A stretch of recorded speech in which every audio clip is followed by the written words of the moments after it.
kada smo se upoznali, prihvatio me tako kakva jesam. Ali najteža riječ je njegova bila kljukasta vještica. Te pazi da sa kljukom ne zapneš za štok, kupit ću ti metlu pa sjedni na nju i odlepršaj. Te riječi vam se usade u mozak i kopaju vas. Jednostavno, dođe ono vrijeme da ih ne možete izbaciti iz glave. Znači, prošlo je 2 godine, ja kao da su bile jučer, sjećam se tih riječi i bole.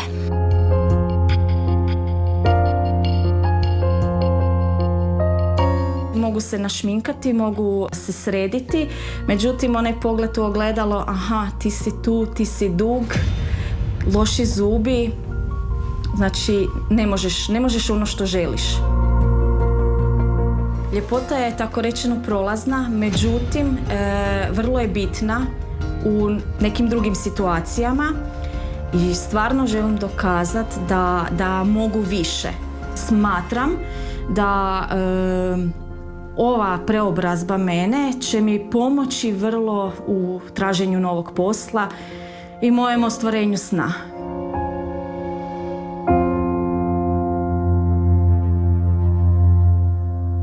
Evo je gospođa Aleksandra. Dobar dan, Aleksandra. Dobar dan. Kako ste? Pa, odlično. Lijepo mi je vidjeti taj vaš osmijeh. Ja pretpostavljam da vi znate zašto ja vas zovem, ili?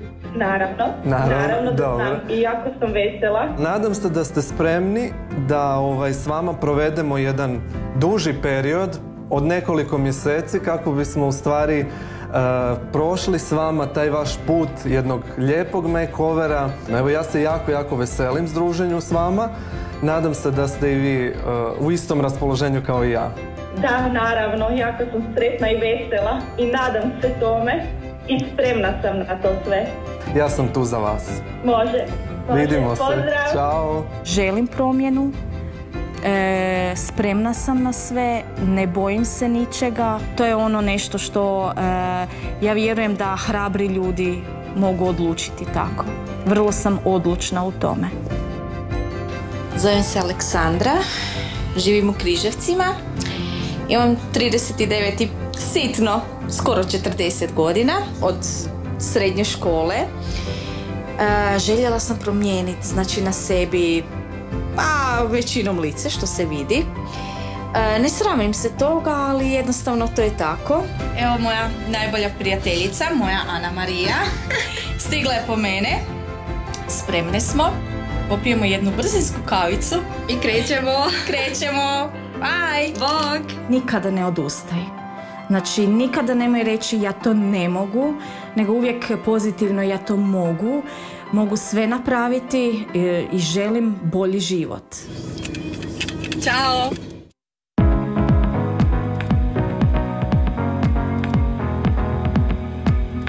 Aleksandra, Dobro mi večer. došla. Hvala. Kako si?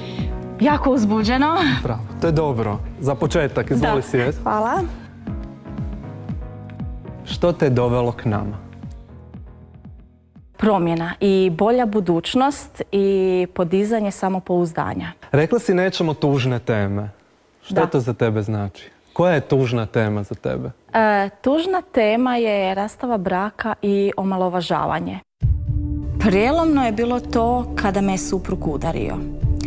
Znači, tada sam vidjela da je braku kraj, a još sam imala neke nade, međutim, kada sam saznala da je suprug zatražio od Centra za socijalnu skrb da želi da mi se oduzmu djeca i smjeste u dom za nezbrinutu djecu, taj dio je bio najteži i najgori. Bilo je udaraca, ali... Što se više zaboljelo kad vam je bivši suprug? Kad vas je udario ili kad vas je verbalno, odnosno, ajmo reći, psihički maltretirao? Više psihički. Mogu podnijeti, i njemu sam rekla šamar 2 i 10, ali ono psihičko, verbalno, izražavanje tih nekih riječi koje su bile strašno ružne, te vam ostaju ostaju vam za cijeli život. Iz ovog iskustva izvukla sam znači da nikad ne treba odustati, ali ne treba naravno trpiti nasilje. Morate jednostavno staviti točku na i reći sad je dosta. Ja vam želim sreću na ovom našem zajedničkom putu. Želim vam da ostvarite sve vaše ciljeve i snove, ali postoji jedan veliki uvjet za sve, to je da morate vjerovati u to. Znači, ne smijemo se više vraćati na onu staru Aleksandru. Ja želim jednu veselu, sretnu Aleksandru koja će ostvarivati svoje snove bez upitnika iznad glave. Može? To vam obećajem. Od Marka ću naučiti samopouzdanje i ona njegova rečenica koja je bila nikada nemojte odustati. To je rečenica koja vam se usadi u glavu i da, nemojte odustati. Doći će nova Aleksandra i puno veselija. Bravo. Bićemo tu da vas pratimo. Može? Može, hvala vam. Ovo je naša Aleksandra i ja se, moram priznat, najviše veselim toj promjeni. I mi isto. Evo i doktori su spremni. Kako se ti osjećaš danas? Uzbuđeno i veselo. Eto, to je dobar početak konzultacija. Od kud ćemo krenuti onda? Mi bi nekako krenuli od nosa, ne? Pošto je Peter naš glavni kirurg za specifično nos, pa ćemo njemu dati glavnu riječ. Peter? Kakav nos želite? My name is Peter Lohaus. I'm super specialized in facial plastic surgery. And I'm trying to create beautiful faces that look natural. Tennis is like surgery in the sense that you are trying to improve your game day by day until you become unconsciously skilled.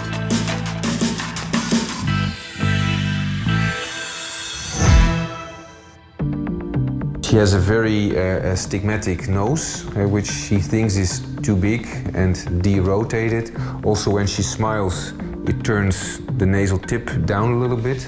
So our goal is to kind of normalize the nose to new proportions and take out the moving features in order to make the nose less visible. Trebamo svakako otvoriti oči i ima višak kože na gornjim kapcima, tako da ćemo krenuti sa blefaroplastikom. Kad govorimo generalno o licu je da kad ja vas gledam u oči, kad vi pričate ja vas gledam u zube. A onda je naš cilj kao estetskih kirurga lice da zapravo ove ostale dijelove na neki način uklopimo u taj dio.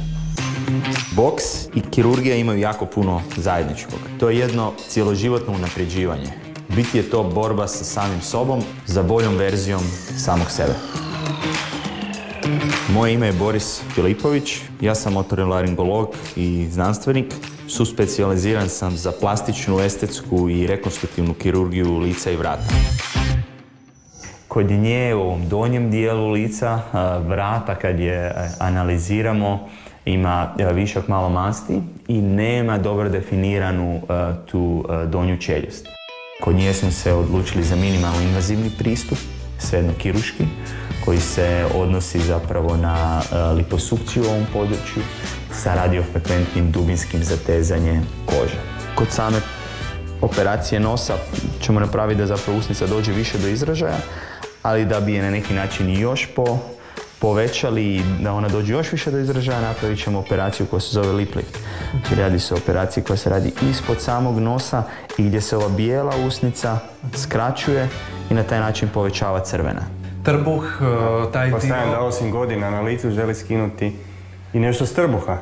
Tako je. Moje ime je Božo Gorjanc i bavim se estetskom kirurgijom tijela. U usporedbi s plesom, nož kirurga mora plesati u dobrom ritmu uz eleganciju pokreta.